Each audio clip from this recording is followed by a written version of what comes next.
সন্তানকে ভালোবেসে করতে পারার মাঝে অনেক বেশি আনন্দ। আর বাবা-মা হিসেবে যদি সন্তানের জন্য অনেক কিছু করতে পারা যায়, তাহলে তো আনন্দের কোনো সীমা থাকে না। প্রতিটি বাবা-মাই তার সন্তানের জন্য অনেক কিছু করতে চায়, কিন্তু সব বাবা-মা কি আসলে সবকিছু করতে পারে তার সন্তানের জন্য? তারপরও চেষ্টা করে যায় সন্তানের মুখে একটুখানি হাসি ফোটানোর জন্য। নিরলসভাবে পরিশ্রম করে যায়, নিরলসভাবে চেষ্টা করে যায়। সন্তানকে ছোট, ছোট এই খুশিগুলো দিতে পারলে বাবা-মার অনেক বেশি খুশিতে ভরে ওঠে। হ্যালো এভরিওয়ান, আমার ভালোবাসার মানুষেরা, নতুন একটি ভিডিওতে, নতুন একটি দিনে সবাইকে ওয়েলকাম জানাচ্ছি। আশা করছি সকলে ভালো আছেন, সুস্থ আছেন। আজকের ব্লগটি ভালো লাগে ছোট্ট একটি লাইক দিয়ে আমার পাশে থাকবেন। চ্যানেলটি সাবস্ক্রাইব করে না রাখলে প্লিজ চ্যানেলটি সাবস্ক্রাইব করে আমার পাশেই থাকবেন।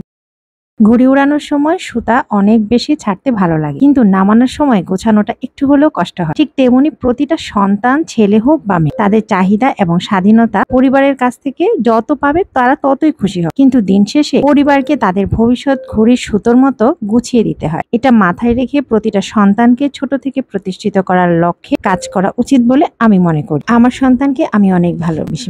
এই কথাটা প্রত্যেকটা বাবা মাই বলে, কিন্তু সন্তানকে ভালোবেসে সন্তানের মঙ্গল কামনা করে কয়টা বাবা মা কাজ করে থাকে? অনেকেই মনে করে না, আমি তো আমার সন্তানের জন্য অনেক কিছু করছি। কিন্তু সন্তানের উপযুক্ত মানুষ হওয়ার পিছনে আপনি কতটুকু ভূমিকা রেখেছেন, কতটুকু করছেন, আসলে কি সন্তান আপনার মানুষের মতো মানুষ হচ্ছে কিনা, সব কিছু একটা বাবা মাকে মাথায় করে রাখতে হয়।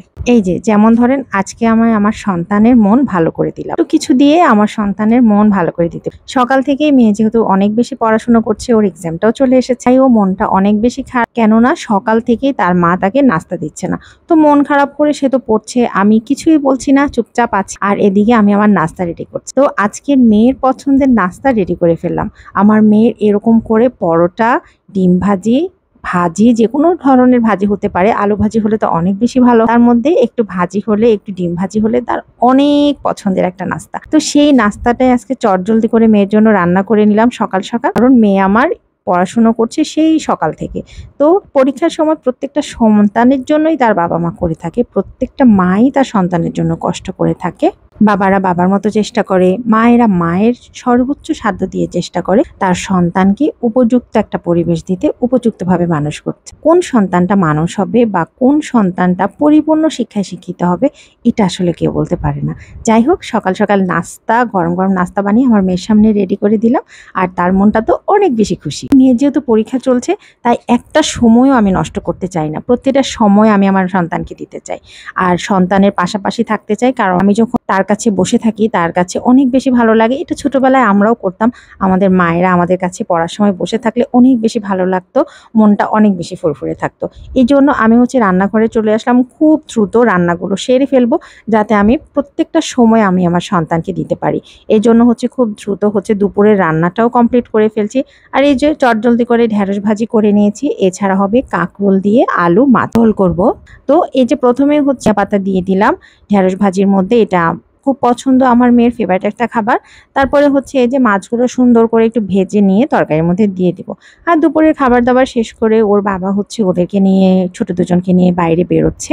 তো এই সুযোগে আমি বড়টাকে একটু পড়াবো, কারণ ছোট দুইজন যখন বাসায় থাকে তখন ওরা অনেক বেশি চিৎকার চেঁচামেচি থাকে, ওই সময়টা আমার মেয়ে কনসেন্ট্রেট করতে পারে না। কারণ আমি বললাম যে না, তুমি ওদেরকে নিয়ে একটু বাইরে থেকে ঘুরে আসো। তো সেও আজকে বাসায় আছে, এজন্য দুজনকে নিয়ে বাইরে থেকে ঘুরে আসছে। আমাদের বাচ্চাদের যেহেতু অন্য কেউ দেখার নেই, তা আমরা দুজন কিন্তু এভাবেই বাচ্চা, আমরা আমাদের 3 সন্তানকে ম্যানেজ করি। ওর বাবা ওদের দুজনকে নিয়ে একটু বাইরে খেলা করতে যাচ্ছে, আর আমি এখন বড়টাকে একটু টাইম দিব, কারণ এই সময়টা বড়টাকে নিয়ে অনেক বেশিটা সময় আমি পড়াতে পারি। এরপর পড়াশোনা করতে করতে আমার মেয়ে বলল যে মা, আমার অনেক খিদা পেয়ে গেছে। এজন্য ভাবলাম যে না, হালকা পাতলা একটু মুড়ি মাখা করে নেই। আর মুড়ি মাখা করে নিয়েছি, আর বিকেলের তো নাস্তা হবেই।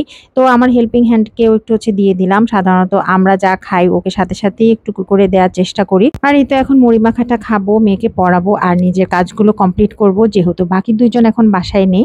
এটাই আমাদের একদম পারফেক্ট একটা টাইম। অনেকেই চিন্তা করে যে 2-3 বাচ্চা হলে বা ছোট বেবিরা থাকলে কিভাবে সবকিছু মেনটেন করবে। তো তারা কিন্তু আমার এই ডেইলি ব্লগগুলো দেখে একটা ধারণা করতে পারেন যে আপনাদের বাচ্চাকে কিভাবে এঙ্গেজ কিভাবে অন্য বাচ্চাকে একটু কেয়ার নেবেন বা নিজের কেয়ার নেবেন। এই জিনিসগুলো আমার ব্লগে কিন্তু আমি সব সময় দেখিয়ে থাকি। তো এগুলো থেকে মোটামুটি একটা ইনফরমেশন কিন্তু আমার ব্লগ থেকে আপনারা দেখে পেয়ে যেতে পারেন। তো এই ধরনের ইনফরমেটিভ ব্লগগুলো দেখতে চাইলে আমার চ্যানেলটাকে সাবস্ক্রাইব বা ফলো দিয়ে রাখতে পারেন। ভিডিওটা ভালো লাগলে কমেন্ট করবেন, আর যদি বেশি ভালো লাগে তাহলে শেয়ার করে দিয়ে সকলকে দেখার সুযোগ করে দিবেন। রাতের বেলা হলো ওর বাবা হচ্ছে লিচু আর তাল নিয়ে এসেছে, যেটা আমার বাচ্চাদের অনেক বেশি পছন্দের আর আমার বড় মেয়ের বেশি পছন্দের। তো যাই হোক, সবাই মিলে একটু খাওয়া দাওয়া করছিলাম। আজকের ব্লগটা কেমন লাগলো অবশ্যই কমেন্ট করে জানাতে ভুলবেন না। সে পর্যন্ত সবাই ভালো থাকবেন, সুস্থ থাকবেন। আল্লাহ হাফেজ।